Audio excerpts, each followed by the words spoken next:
El experimento Harbinger.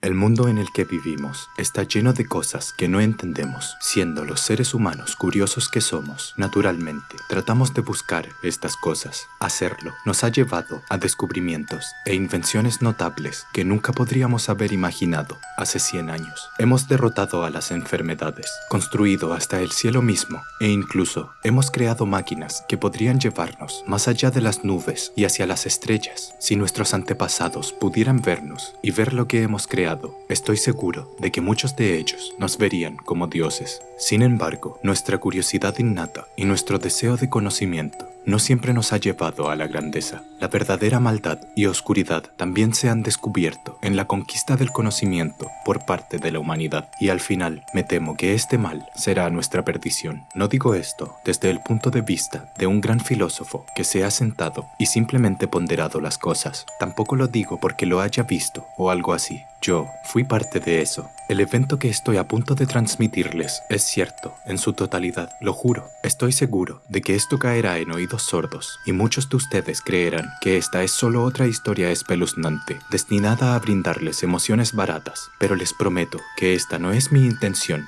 ni mi propósito. El propósito de esta historia es simplemente advertirles de lo que acecha más allá del velo de lo que podemos ver y comprender, para mostrarles lo que nos espera en la oscuridad. Incluso si yo mismo no lo entiendo, lo que voy a contarles ha sucedido y estoy seguro de que volverá a suceder. En 1971, un científico no tan conocido comenzó los preparativos para un proyecto extremadamente secreto, conocido simplemente como el experimento Harbinger. Me gustaría mantener en secreto la identidad del científico por razones personales, por lo que a lo largo de este relato me referiré a él como Zimmermann. Los antecedentes de Zimmermann no están claros hasta al menos después de 1971. Todo lo que se sabe de él antes de esa época es que había crecido en algún lugar de Maryland con una extraña fascinación por lo oculto y lo sobrenatural. Esto más tarde lo convirtió en un marginado entre sus compañeros científicos debido a lo obsesionado que estaba y sigue estando de lo metafísico en ese momento. Sin embargo, las opiniones de Zimmermann sobre el otro mundo no fueron la única causa de que fuera un solitario. Fueron sus métodos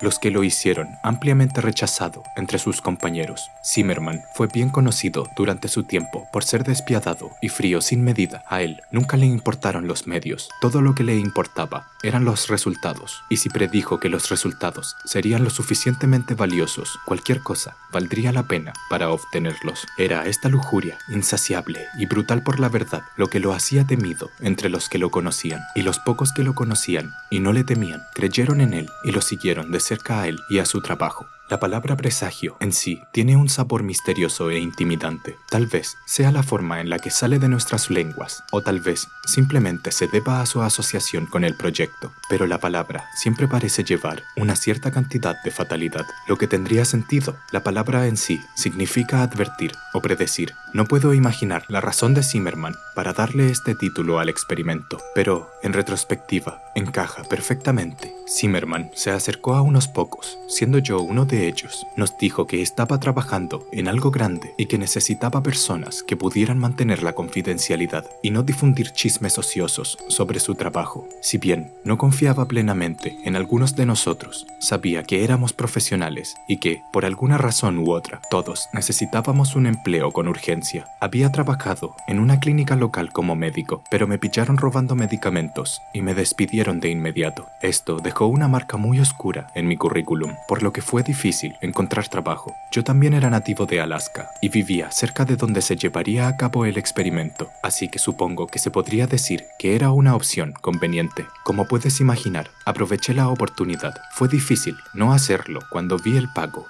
15 de nosotros fuimos contratados en total. Algunos eran compañeros suyos que llevaban tiempo trabajando con él. Algunos eran trabajadores de mantenimiento y algunos fueron contratados como seguridad privada. Fui el único personal médico contratado. Todavía me sorprende cómo consiguió los fondos necesarios para el experimento. No me sorprendería del todo si su financiación no fuera del todo legal, pero legal o no, necesitaba el dinero y él estaba pagando. Mirando hacia atrás, es una decisión de la que me arrepiento. Después de que Zimmerman obtuvo su dinero, lo usó para comprar un terreno relativamente grande en las profundidades del desierto helado de Alaska. Y sobre ese terreno, Zimmerman construyó una estructura de hormigón no muy diferente a un búnker de hecho. La única diferencia es que su objetivo era mantener cualquier daño potencial contenido dentro de la estructura, en lugar de mantenerlo fuera, como él dijo. La mayor parte de la estructura excavada debajo de la tierra tuvo el efecto de hacer que el complejo subterráneo pareciera mucho más pequeño de lo que realmente era desde el exterior, como era de esperar. Solo había una forma de entrar y salir de la estructura subterránea, y era a través de una escalera que conducía desde un pequeño edificio de hormigón, sin pretensiones en la superficie, al que me referiré de ahora en adelante como el edificio de entrada, por conveniencia, a la red de abajo. Después de que todos se hubieran acostado por la noche, la escotilla que contenía la escalera era sellada con una tapa de metal muy grande y gruesa. Zimmerman fue muy estricto al respecto. No muy lejos del edificio de entrada había una serie de cabañas de madera que servirían como dormitorio para el personal que Zimmerman había contratado. Comparado con el edificio de entrada que se encontraba en la superficie, el sistema subterráneo era enorme. En el centro del complejo estaba la sala de control. Aquí es donde todos los componentes electrónicos de la instalación y demás estaban vinculados. Esto incluía cámaras de seguridad, luces y controles de puertas, consolas, monitores y computadoras. Se alineaban en las paredes de esta gran cámara central. Aquí es también donde la escalera en el edificio de entrada se conecta al complejo subterráneo. Conectadas a la sala de control había 3 puertas. Una conducía a una habitación más pequeña que servía como sala de enfermería. Otra puerta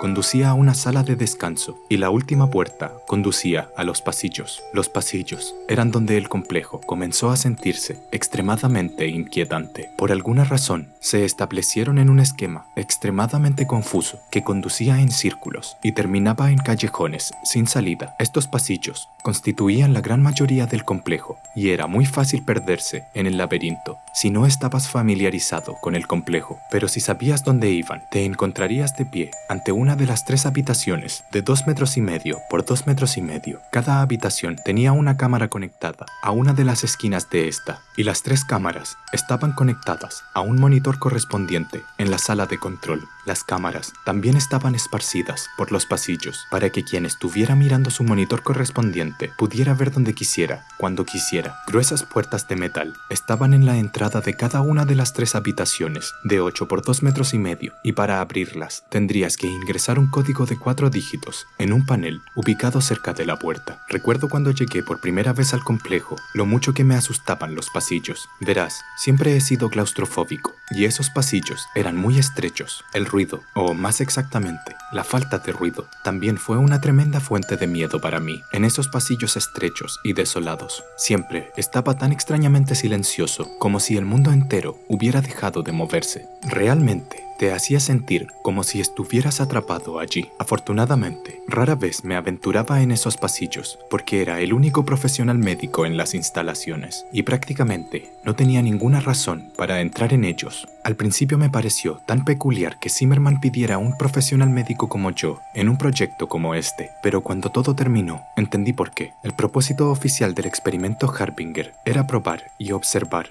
los efectos del aislamiento prolongado en la mente humana. Esto es lo que se enumeró, al menos en los informes que se enviaban, pero sin el conocimiento de todos los que no participaban en el proyecto, excluyendo a los sujetos. El verdadero propósito era mucho más oscuro. Como dije antes, Zimmerman siempre había tenido una obsesión con lo oculto y lo sobrenatural. Trató de probarse a sí mismo ante aquellos que no creían en él. Quería una prueba física de que lo sobrenatural era un fenómeno real y quería ser el primero en obtener dicha prueba. El verdadero propósito del experimento Harbinger era encontrar pruebas de lo metafísico, un mundo que no podíamos ver. La idea de hacer esto era, naturalmente, un poco desalentadora e incluso aterradora, pero era el método de Zimmerman para hacerlo, lo que era realmente aterrador. Zimmerman creía que podría abrir un portal entre mundos momentáneamente, permitiendo que 3 entidades aleatorias cruzaran a nuestro mundo, y cada uno de estos seres quedaría atrapado dentro de una de las 3 habitaciones. Zimmerman tenía la teoría de que cualquier entidad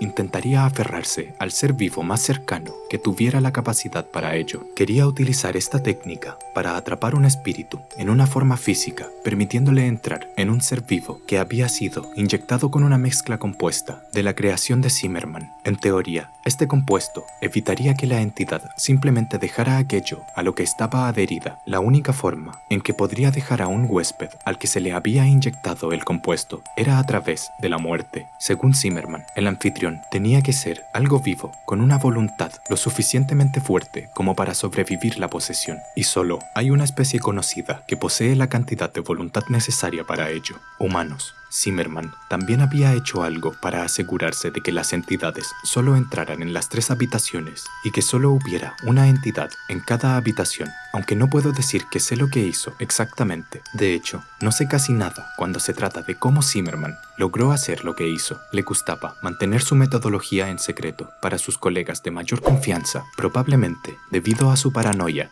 de que alguien le robara sus ideas y se atribuyera el mérito del éxito de dichas ideas. Si hubiera sabido que este era el verdadero propósito antes de inscribirme, es posible que lo hubiera reconsiderado, pero Zimmermann decidió no decírnoslo hasta que estuviéramos reunidos en su fortaleza. Incluso si alguno de nosotros quisiera irse, dudo que nos hubieran permitido hacerlo. El equipo de seguridad que Zimmermann había contratado le era leal, y con el pago que habían recibido, no era improbable que Zimmermann les hubiera dado la orden de no permitir que nadie se fuera. Había 3 sujetos diferentes incluidos en el experimento. Todos eran nativos de Alaska, y cada uno fue atraído al proyecto bajo la creencia de que participarían en un estudio inofensivo del efecto del aislamiento en la mente humana, como mencioné antes. Es por eso que ninguno de los sujetos objetó cuando se dieron cuenta de que estarían confinados en una de las 3 habitaciones que mencioné anteriormente. El primer sujeto era un joven, aparentemente estaba sin trabajo y necesitaba desesperadamente el dinero que le habían ofrecido por participar en el estudio. El segundo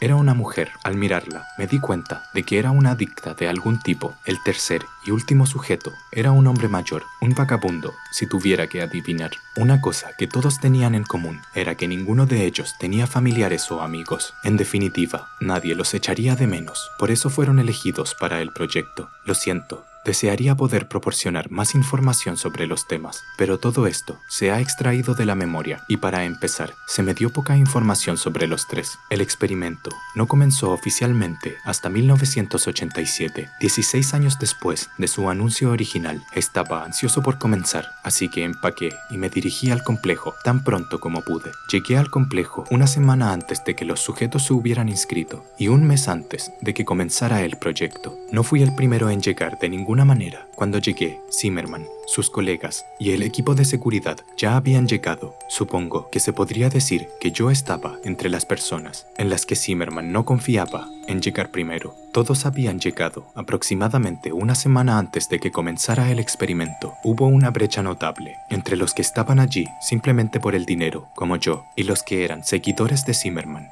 El 15 de octubre de 1987, todos los preparativos estaban en su lugar. Los sujetos habían sido sellados en sus habitaciones. Las cámaras, luces y parlantes estaban en pleno funcionamiento y todos los miembros del personal se habían instalado. Había llegado el momento de que el experimento comenzara oficialmente.